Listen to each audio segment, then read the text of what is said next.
വിദൂര വിദ്യാഭ്യാസ തുല്യതാ യോഗ്യതയിൽ UGC ചട്ടം പാലിക്കണമെന്ന സുപ്രീം കോടതി ഉത്തരവ് കാറ്റിൽ പറത്തി PSC. സുപ്രീം കോടതി ഉത്തരവ് ലംഘിച്ചതോടെ ആഭ്യന്തര വിജിലൻസ് അന്വേഷണം വേണമെന്നാണ് ഉദ്യോഗാർത്ഥികളുടെ ആവശ്യം. ഉത്തരവ് പൂഴ്ത്തിവെച്ച് അനധികൃത നിയമനം നടത്തുന്നുവെന്ന ആക്ഷേപവും ഉയരുന്നുണ്ട്. ദിലീപേ, നല്ല ഉഷാറുള്ള ഒരു ഗുഡ് മോർണിംഗ്, ഗംഭീര ഗുഡ് മോർണിംഗ് നേരുകയാണ്. ക്ഷീണമൊക്കെ മാറി എന്നാണ് ഞാൻ വിശ്വസിക്കുന്നത്. എന്തായാലും PSCയുടെ കാര്യം അങ്ങനെയല്ല. PSCക്ക് നല്ല ക്ഷീണമാണ്.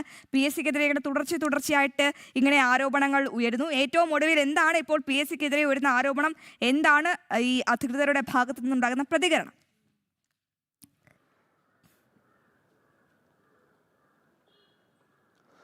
Aswathy, Ragi, very good morning. Aswathy സൂചിപ്പിച്ചപ്പോൾ തന്നെയാണ് ഏറ്റവും പ്രധാനപ്പെട്ട കാര്യം എന്ന് പറയുന്നത് PSC സംബന്ധിച്ചിടത്തോളം അവർക്ക് കഷ്ടകാലമാണ്. പ്രത്യേകിച്ച് മുൻകാലങ്ങളിൽ അവർ എന്തൊക്കെ ക്രമക്കേട് കാണിച്ചിട്ടുണ്ടോ അതൊക്കെ തക്കതായ രീതിയിൽ പുറത്തു വരുന്നു എന്നാണ് ഏറ്റവും ശ്രദ്ധേയമായ കാര്യം.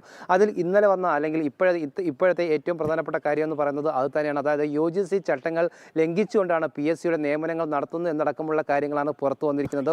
ഉദ്യോഗാർത്ഥികളാണ് ഇത് സംബന്ധിച്ചുള്ള പരാതി നൽകിയിരിക്കുന്നത്. പ്രത്യേകിച്ച് വിദൂര കോഴ്സുകൾക്കായി UGCയുടെ ചട്ടങ്ങൾ പാലിക്കണമെന്നുണ്ട്. പക്ഷേ 2015 മുതൽ സർവകലാശാല ചില കോഴ്സുകൾക്ക് UGCയുടെ ചട്ടങ്ങൾ പാലിച്ചിരുന്നില്ല. ആ കാര്യങ്ങൾ ശ്രദ്ധപ്പെടുത്തിയാണ് ഇത്തരത്തിൽ ഉദ്യോഗാർത്ഥികൾ പരാതി നൽകിയത്. അത് വിവാദമായതോടെ PSC അത്തരത്തിലൊരു കോഴ്സുകൾക്ക് ആ ഒരു പ്രത്യേക പരിഗണന പിൻവലിച്ചിരുന്നു. പക്ഷേ ഈ നിയമനവുമായി ബന്ധപ്പെട്ട വിഷയത്തിൽ വരുമ്പോൾ PSC വീണ്ടും UGCയുടെ സുപ്രീം കോടതിയിലെ ചട്ടങ്ങൾ ലംഘിച്ചുകൊണ്ടാണ് ഇത്തരത്തിലുള്ള നിയമനങ്ങൾ നടത്തിയെന്നടക്കമുള്ള കാര്യങ്ങൾ പരാതിയിലും അതോടൊപ്പം തന്നെ നിയമനങ്ങളുടെ വസ്തുതകൾ അടക്കം ഈ PSC ചെയർമാന് പരാതി നൽകിയിരുന്നു.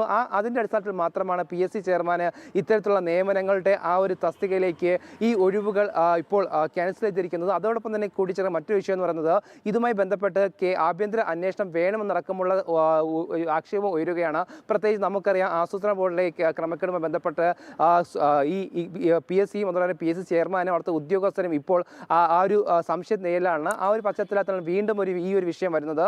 എന്തായാലും PSC സംബന്ധിച്ചിടത്തോളം മുൻകാലങ്ങളിൽ നടത്തിയ ക്രമക്കേടുകളുടെ ഓരോന്നായി പുറത്തു കൊണ്ടുവരികയാണ്. എന്താണ് ഇതിൽ നിന്ന് മനസ്സിലാക്കാൻ സാധിക്കുന്നത്? രാഗി, അശ്വതി. യെസ്.